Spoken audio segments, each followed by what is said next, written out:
ಅನಿರ್ದಿಷ್ಟಾವಧಿ ಮುಷ್ಕರಕ್ಕೆ ದಿನಾಂಕ 11/3/2026ರಿಂದ 15/3/2026ವರೆಗೆ ನಮ್ಮ ಇಲಾಖೆಯಲ್ಲಿ ಎಲ್ಲ ಡಾಕ್ಟರ್ಗಳಿಂದ ಹಿಡಿದು ಗ್ರೂಪ್ ಅನಿರ್ದಿಷ್ಟಾವಧಿ ಮುಷ್ಕರವನ್ನು ಮಾಡ್ತಾ ಇದ್ದೀವಿ. ಈ ಸಮಯದಲ್ಲಿ ಕಪ್ಪು ಪಟ್ಟಿ ಧರಿಸಿ ನಾವು ಕೆಲಸ ಮಾಡ್ತಾ ಇದ್ದೀವಿ. ಇದಕ್ಕೆಲ್ಲ ನೀವು ಕೈ ಜೋಡಿಸಬೇಕು. ಅನಿರ್ದಿಷ್ಟಾವಧಿ ಮುಷ್ಕರಕ್ಕೆ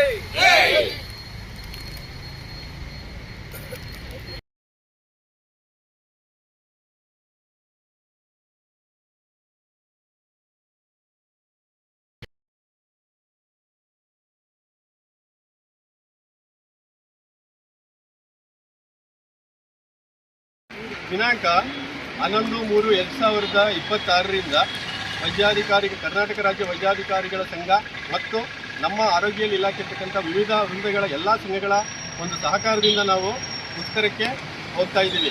ಇದರ ಉದ್ದೇಶ, ನಾವು ಕೆಲವೊಂದು ಬೇಡಿಕೆಗಳನ್ನ ಸರ್ಕಾರಕ್ಕೆ ಇಟ್ಟಿದ್ವಿ. ಆ ಬೇಡಿಕೆಗಳು ಈ ಕೆಳಗಡಂತೆ ಇವೆ.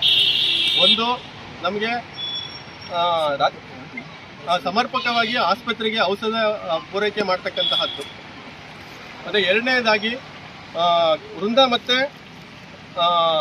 ನೇಮಕಾತಿ ಈ ಒಂದು ವಿಭಾಗದಲ್ಲಿ ನಮಗೆ ಕಾಲಕಾಲಕ್ಕೆ ಬಡ್ತಿ ನೀಡ್ತಕ್ಕಂತಹದ್ದು. ಮತ್ತು ಸರ್ಕಾರದಿಂದ ನಮಗೆ ಇದುವರೆಗೂ ಕೂಡ ಯಾವುದೇ ರೀತಿಯಾದಂಥ ವೃಂದಗಳ ಜ್ಯೇಷ್ಠತಾ ಪಟ್ಟಿಯನ್ನು ಇದುವರೆಗೆ ಪ್ರಕಟಣೆ ಮಾಡಿಲ್ಲ, ಅದಕ್ಕೆ ಸಂಬಂಧಪಟ್ಟ ಹಾಗೆ. ಮತ್ತು 5 ವರ್ಷಗಳಿಗೆ ಅನುಗುಣವಾಗಿ ನಮಗೆ ಯಾವುದೇ ರೀತಿಯಾದಂಥ ಮುಂಬಡ್ತಿಯನ್ನು ನೀಡಿರಲಿಲ್ಲ, ಅದಕ್ಕೆ ಸಂಬಂಧಪಟ್ಟ ಹಾಗೆ. ಮತ್ತು ನಿಯಮಗಳಲ್ಲಿ ನಾವು MBBS ಆಗಿ MBBS ಹೋಲ್ಡರ್ ಆಗಿ ಇಲ್ಲಿ ಜಾಯ್ನ್ ಆಗಿರ್ತೇವೆ. ಆದರೆ ಸ್ನಾತಕೋತ್ತರ ಮಾಡಬೇಕನ್ನೋ ಸಂದರ್ಭದಲ್ಲಿ ನಮಗೆ ಈ ವರ್ಷದಿಂದ ಏನಾಗಿದೆ ಅಂತಂದರೆ, ಅವರು ಏನು ಒಂದು ಮಾಡಿದ್ದಾರೆ ಅದಕ್ಕಷ್ಟಕ್ಕೆ ಹೋಗೋದಕ್ಕೆ ಅವಕಾಶ ನೀಡ್ತಾ ಇದ್ದಾರೆ. ನಮಗೆ ಇಚ್ಛೆಗೆ ವಿರುದ್ಧವಾಗಿ ಏನಾದರೂ ನಾವು ಹೋಗ್ತು ಅಂತಂದರೆ ಅದನ್ನು ನಾವು ನಮ್ಮ ಓನ್ ಫೀಸ್ನಲ್ಲಿ ಹೋಗ್ಬೇಕೀಗ ಅದನ್ನು ಸ್ನಾತಕೋತ್ತರ ಪೂರೈಸ್ಕೊಂಡು ಬರಬೇಕಾಗುತ್ತೆ. ಸೊ ಇದರಿಂದ ಹೊಸದಾಗಿ ಬರ್ತಕ್ಕಂಥ MBBS ಪದವೀಧರರಿಗೆ PG ಮಾಡ್ತಕ್ಕಂಥ ಅವಕಾಶವನ್ನು ಸರ್ಕಾರ ಕಿತ್ಕೊಂಡಿದೆ. ಅದು ಒಂದು ಉದ್ದೇಶ. ಮತ್ತು ಇಲಾಖೆಯಲ್ಲಿ ಕಾಲಕಾಲಕ್ಕೆ ಏನು ವರ್ಗಾವಣೆ ಆಗ್ತಾ ಇದೆ, ಅದು ವರ್ಗಾವಣೆ ಅಂತಕ್ಕಂತಹದ್ದು ಕೌನ್ಸಿಲಿಂಗ್ ಆ್ಯಕ್ಟ್ ಏನಿದೆ ಅದ್ರ ಪ್ರಕಾರ ಆಗ್ತಾ ಇಲ್ಲ. ಈಗ ಕೌನ್ಸಿಲಿಂಗ್ ಆ್ಯಕ್ಟ್ ಇರ್ತಕ್ಕಂತಹದ್ದು ಮೇ ಜೂನಲ್ಲಿ ಅಷ್ಟೇ ನಮ್ಮನ್ನು ವರ್ಗಾವಣೆ ಮಾಡಬೇಕು ಅಂತ ಇರ್ತಕ್ಕಂತಹದ್ದು. ಆದರೆ ಇವಾಗ ಏನಾಗ್ತಾ ಇದೆ ಅಂತಂದರೆ ಅದು ವರ್ಷ ಪೂರ್ತಿ ವರ್ಗಾವಣೆ ಆಗಿದೆ. ಹೋದ ವರ್ಷ ನಮಗೆ ಸಂಪೂರ್ಣ 12 ತಿಂಗಳು ಕೂಡ ವರ್ಗಾವಣೆ ಆಗಿದೆ. ಸೊ ಹಾಗಾಗಿ ಅದರ ಬಗ್ಗೆ ಅನೇಕ ಮೌಖಿಕವಾಗಿ ಮತ್ತು ನಾವೆಲ್ಲ ಮೀಟಿಂಗ್ನಲ್ಲೂ ಕೂಡ ಅದ್ರ ಬಗ್ಗೆ ಚರ್ಚೆ ಮಾಡಿದ್ರು ಕೂಡ ಅದ್ರ ಬಗ್ಗೆ ಕೂಡ ಏನೇ ಕ್ರಮ ಕೈಗೊಂಡಿರ್ತಿಲ್ಲ ಅದು. ಮತ್ತು ಸಾರ್ವಜನಿಕರಿಗೆ ಉತ್ತಮವಾದಂಥ ಸೇವೆಯನ್ನು ನೀಡಬೇಕಾಗಿರೋದ್ರಿಂದ ನಾವು ಸರ್ಕಾರ ಇದರಲ್ಲಿ ನಮ್ಮ ಒಂದು ಇಲಾಖೆಯಲ್ಲಿ ತುಂಬ ಹುದ್ದೆಗಳು ಖಾಲಿ ಇವೆ. ಆ ಖಾಲಿ ಹುದ್ದೆಗಳನ್ನ ಭರ್ತಿ ಮಾಡಿ ಎಲ್ಲರಿಗೂ ಕೂಡ ಅದೊಂದು ಸಮರ್ಪಕವಾಗಿ ಸೇವೆ ಸಿಗ್ತಕ್ಕಂತಹ ಒಂದು ಬೇಡಿಕೆ. ಮತ್ತು ಗುತ್ತಿಗೆ ವೈದ್ಯರು ಮತ್ತು NHM ಗುತ್ತಿಗೆ ನೌಕರರಿಗೆ ಸೂಕ್ತವಾದಂಥ ಭದ್ರತೆ ಇಲ್ಲ. ಸೊ ಅವರಿಗೆ ಸೂಕ್ತವಾದಂಥ ಭದ್ರತೆ ನೀಡ್ತಕ್ಕಂತಹದ್ದು ಮತ್ತು ಅವರಿಗೆ ಸೂಕ್ತವಾದಂಥ ವೇತನವನ್ನು ಕೊಡ್ತಕ್ಕಂತಹದ್ದು.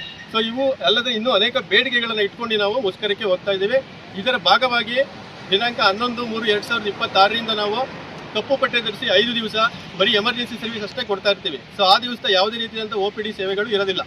ಸೊ ತದನಂತರ ನಮಗೆ ಯಾವುದೇ ರೀತಿಯಾದಂತಹ ಒಂದು ಬೇಡಿಕೆಗಳಿಗೆ ಪೂರೈಕೆ ಮಾಡದೇ ಇದ್ದಂಥ ಸಂದರ್ಭದಲ್ಲಿ ಮುಂದಿನ ಕಾರ್ಯಕ್ರಮಗಳನ್ನು ನಾವು ಸಿದ್ಧಪಡಿಸಿ ಟೋಟಲಿ ಆರೋಗ್ಯ ಏನು ಸೇವೆ ಇದೆ ಇದರಲ್ಲಿ ವ್ಯತ್ಯಯ ಮಾಡ್ತಕ್ಕಂತಹದಕ್ಕೆ ನಾವು ತೀರ್ಮಾನ ಮಾಡಿಕೊಂಡಿದ್ದೀವಿ. ಕರ್ನಾಟಕ ಸರ್ಕಾರಿ ವೈದ್ಯಾಧಿಕಾರಿಗಳ ಸಂಘ ಮತ್ತು ಕರ್ನಾಟಕ ರಾಜ್ಯ ಆರೋಗ್ಯ ಮತ್ತು ವೈದ್ಯಕೀಯ ಶಿಕ್ಷಣ ಇಲಾಖಾ ನೌಕರರ ಸಂಘದ ವತಿಯಿಂದ ಇಂದು ನಮ್ಮ ತಾಲೂಕಿನ ಮಾನ್ಯ ದಂಡಾಧಿಕಾರಿಗಳು ಮತ್ತು ತಹಶೀಲ್ದಾರರು ಆದಂಥ ಆದರ್ಶ ಸಾಹೇಬರಿಗೆ ನಾಗಮಂಗಲ ತಾಲೂಕಿನ ಸರ್ಕಾರಿ ನೌಕರರ ಸಂಘದ ಅಧ್ಯಕ್ಷನಾಗಿ ಮತ್ತು ನಮ್ಮ ವೈದ್ಯಾಧಿಕಾರಿಗಳ ಎಲ್ಲ ವೃಂದ ಸಂಘಗಳ ಪರವಾಗಿ ಒಂದು ಮೆಮೊರಂಡಮ್ನ ಕೊಡಲಿಕ್ಕೆ ಬಂದಿದ್ದೇವೆ. ಕಾರಣದೃಷ್ಟೇ ವೈದ್ಯೋ ನಾರಾಯಣ ಹರಿ ಅಂತ ಹೇಳ್ತೀವಿ. ವೈದ್ಯರನ್ನು ದೇವರಿಗೆ ಹೋಲಿಸ್ತೀವಿ. ಸಾಮಾನ್ಯ ಜನಗಳಿಗೆ ಶುಶ್ರೂಷೆಯನ್ನು ಮಾಡೋದ್ರ ಮೂಲಕ ಜನಗಳ ಪ್ರಾಣ ರಕ್ಷಣೆಯನ್ನು ಮಾಡ್ತಕ್ಕಂತಹ ವೈದ್ಯರುಗಳಿಗೆ ಮತ್ತು ಸಿಬ್ಬಂದಿ ವರ್ಗದವರಿಗೆ ಸರ್ಕಾರ ಅವರಿಗೆ ಕೊಡಬೇಕಾದಂಥ ಎಲ್ಲ ಸೌಲಭ್ಯವನ್ನು ಕೊಡಬೇಕಾಗಿರೋದು ಅತ್ಯಂತ ಸಮಂಜಸ ಅಂತ ನಾವೆಲ್ಲರೂ ಭಾವಿಸ್ತೀವಿ.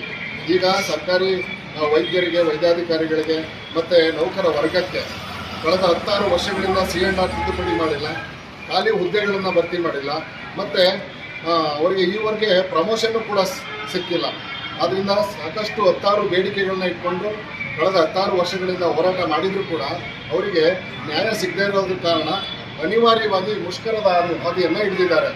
ಮುಂದಿನ 11ನೇ ತಾರೀಕಿಂದ 15ನೇ ತಾರೀಕುವರೆಗೆ ಕಪ್ಪು ಪಟ್ಟಿ ಧರಿಸಿ ಕರ್ತವ್ಯ ನಿರ್ವಹಿಸಿದ್ರು. ನಂತರ 16ನೇ ತಾರೀಕಿನ ನಂತರ ಅವರು ಸಂಪೂರ್ಣವಾಗಿ ಮುಷ್ಕರಕ್ಕೆ ಕಾಲಿಡುವಂತಹ ಒಂದು ಕಠಿಣ ನಿರ್ಧಾರವನ್ನು ತಗೊಂಡಿದ್ದಾರೆ.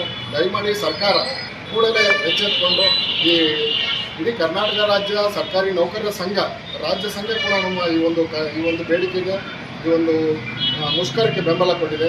ನಾವು ಕೂಡ ತಾಲೂಕು ಸಂಘದ ವತಿಯಿಂದ ನಮ್ಮ ವೈದ್ಯಾಧಿಕಾರಿಗಳ ಸಂಘಕ್ಕೆ ಅವರ ಬೇಡಿಕೆಗಳು ಈಡೇರಲಿ ಅಂತ ಹೇಳಿ ಅವರಿಗೆ ಸಂಘಟನೆಯಿಂದ ನಾವು ಬೆಂಬಲವನ್ನು ವ್ಯಕ್ತಪಡಿಸ್ತೀವಿ. ಕೂಡಲೇ ಸರ್ಕಾರ ಈ ಬಗ್ಗೆ ಕ್ರಮ ವಹಿಸಿ ಇವರ ಬೇಡಿಕೆಗಳನ್ನ ಈಡೇರಿಸಿ ಇವರು ಮುಷ್ಕರದ ಹಾದಿಯನ್ನು ತುಳಿಲಿಕ್ಕೆ ಬಿಡಬಾರ್ದು ಅಂತ ನಾನಾದರೂ ಕೇಳ್ಕೊಳ್ತಾ ಸರ್ಕಾರಕ್ಕೆ ವರದಿ ಮಾಡಬೇಕು ಅಂತ ಕೇಳ್ಕೊಳ್ತಾ ಅವರಿಗೆ ಸಮರ್ಪಿಸ್ತೀನಿ.